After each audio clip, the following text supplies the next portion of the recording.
Some crime stories are shocking, and then there are the ones that get under your skin, tales so disturbing they make you question everything you thought you knew about people. They're a chilling reminder that the scariest monsters aren't make-believe, they're flesh and blood, and sometimes they look just like a gentle, harmless old man. This is the story of that man, a predator hiding behind a grandfatherly mask, and the single, horrifying letter that exposed his evil to the world. For 6 long years, Delia Budd lived in a nightmare, haunted by the memory of her 10-year-old daughter, Grace, who had simply vanished. 6 years of silence, 6 years of agonizing, unanswered questions. Every knock at the door, every letter in the mail, brought a flicker of hope, or a new wave of despair. Then, one day in November of 1934, a letter arrived. It wasn't from the police.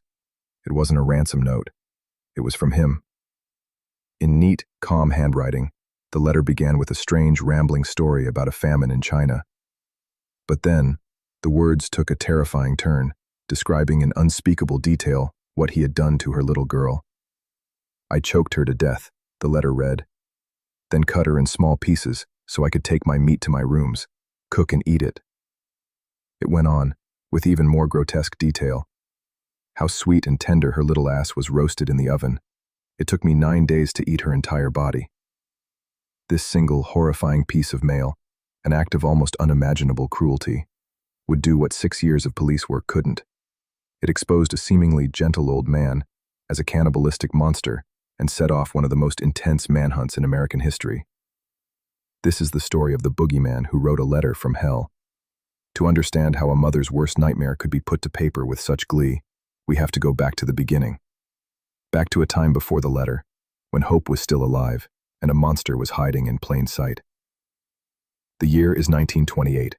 The Budd family is living in a small apartment in Manhattan, just trying to get by.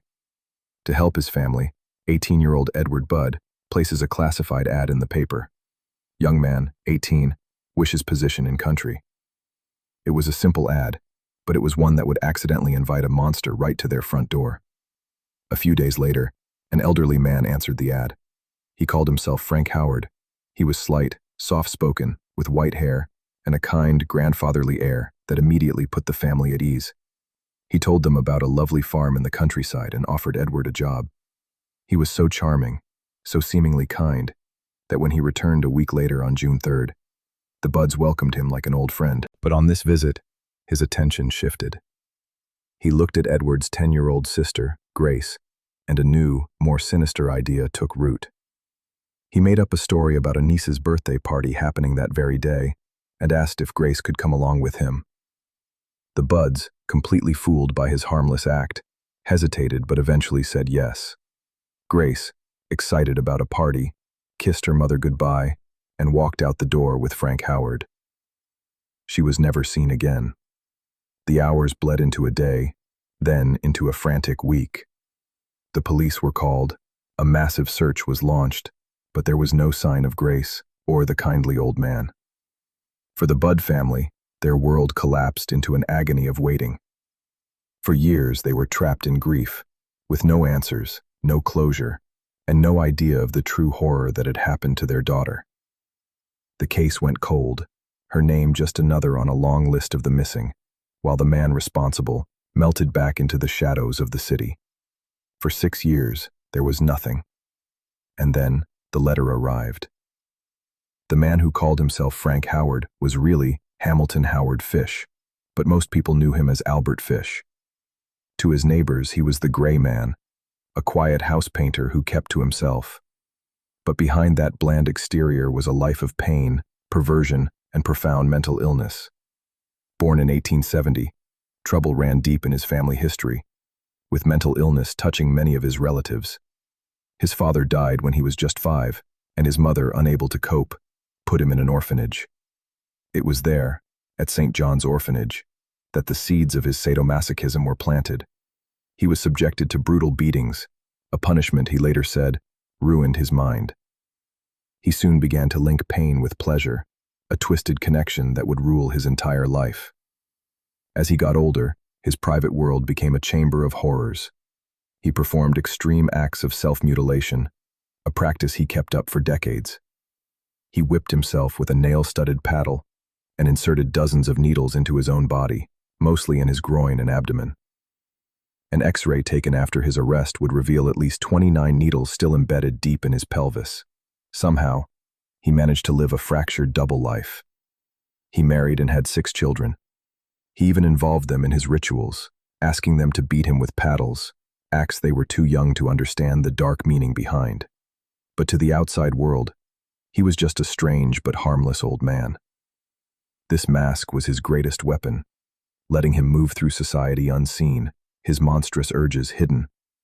He preyed on the vulnerable, often targeting children from poor families, people he believed would not be missed. His delusions were often religious. He claimed God commanded him to torture and murder children, a holy excuse for his profane acts. As one psychiatrist later testified, for Fish, there was no known perversion that he did not practice and practice frequently. For decades, this monster walked the streets of New York, a boogeyman in plain sight. He had committed atrocities before Grace Budd, and he would commit them after. But it was his taunting cruelty toward the Budd family that would finally be his downfall. The letter that arrived at the Budds' home in November 1934 was pure sadism, designed to inflict the most pain possible.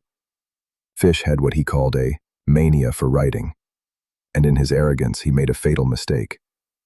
For the police, who had hit dead ends for 6 years, the letter was the first real clue they'd ever had. The key wasn't the confession, but the paper itself. The envelope had a distinct hexagonal logo, the New York Private Chauffeurs Benevolent Association. The lead investigator, Detective William King of the Missing Persons Bureau, seized on this detail. It was the thread he needed to finally unravel the mystery. King's investigation led him from the stationery company to a rooming house where the company used to be located. A janitor had taken some of the old letterhead. The landlady remembered a peculiar former tenant who matched the description of Frank Howard, an old man named Albert Fish.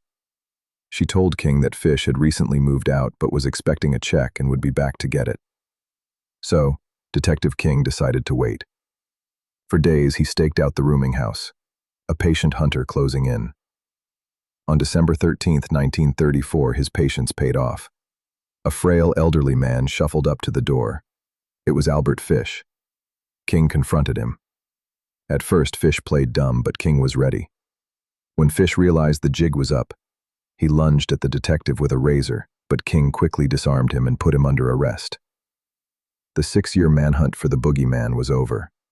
Once in custody, the grandfatherly mask shattered. Fish not only confessed to murdering Grace Budd, but seemed to enjoy recounting every sickening detail. He told police how he'd taken her to a deserted house he'd scouted out, an abandoned home called Wisteria Cottage in Irvington, New York. There, he strangled her, dismembered her body, and over the next 9 days cooked and ate her. But he didn't stop there. He admitted to killing 4-year-old Billy Gaffney in 1927, whose friend had told police that the boogeyman took him. He confessed to killing 8-year-old Francis McDonnell. He even bragged about victimizing hundreds of children in every state, though police and experts believe these numbers were wildly exaggerated and unconfirmed. It was clear Detective King hadn't just caught a killer. He had captured one of history's most prolific and disturbed monsters. The trial of Albert Fish began on March 11, 1935, and it was an absolute spectacle. The court had to answer a huge question. Was Albert Fish evil, or was he insane? His defense attorney, James Dempsey, argued passionately that Fish was not responsible for his actions. He laid out the long list of Fish's perversions and self-mutilation as clear proof of a sick mind. Psychiatrists testified about Fish's religious delusions and hallucinations. Dr. Frederick Wortham, a prominent psychiatrist who examined him, stated that Fish was insane, concluding he didn't know what he was doing or that it was wrong. Wortham testified that Fish believed an angel would have stopped him if his actions were wrong. Just like in the biblical story of Abraham, the prosecution, led by Elbert Gallagher, painted a very different picture. Gallagher argued that despite all his perversions, Fish knew exactly what he was doing. He planned his crimes, created aliases, and charmed families to get to his victims. He knew his actions were wrong, that's why he hid them. Gallagher hammered on the legal definition of insanity, asking the jury, if Fish was truly psychotic, how could he tell you all of the details about the killing of this girl? The trial lasted 10 days. The jury was faced with an impossible choice. In the end, they deliberated for just a few hours. They found Albert Fish sane and guilty of murder. Years later, some jurors admitted that they actually believed Fish was clinically insane, but felt his crimes were so monstrous that he deserved to be executed anyway. The judge sentenced him to death. The Boogeyman's reign of terror was finally over. On the evening of January 16, 1936, Albert Fish was escorted to the execution chamber at Sing Sing prison. He reportedly walked to the electric chair with a strange calm, even telling guards that it would be the supreme thrill, the only one I haven't tried. His reported last words were a final, baffling statement that showed just how detached from reality he was. "I don't even know why I'm here." He was pronounced dead at 11:09 p.m. The case of Albert Fish sent a shockwave across America. It was a terrifying reminder that monsters don't always lurk in the shadows. Sometimes they smile at you on the street. While it didn't revolutionize policing overnight, the case horrified the public and became a dark benchmark in the study of criminal psychology. The story remains a chilling testament to the darkest parts of human nature. It's a portrait of a man whose mind was a maze of pain, delusion, and evil. And in the end, it's a story of a strange and terrible irony. A monster who loved inflicting psychological pain was brought down by his own hand, by a single ghastly letter sent from a place far darker than any hell we can imagine. If you found this deep dive into one of history's most twisted minds compelling, consider subscribing for more stories that explore the shadows of crime and justice. What are your thoughts on this case? Let us know in the comments below.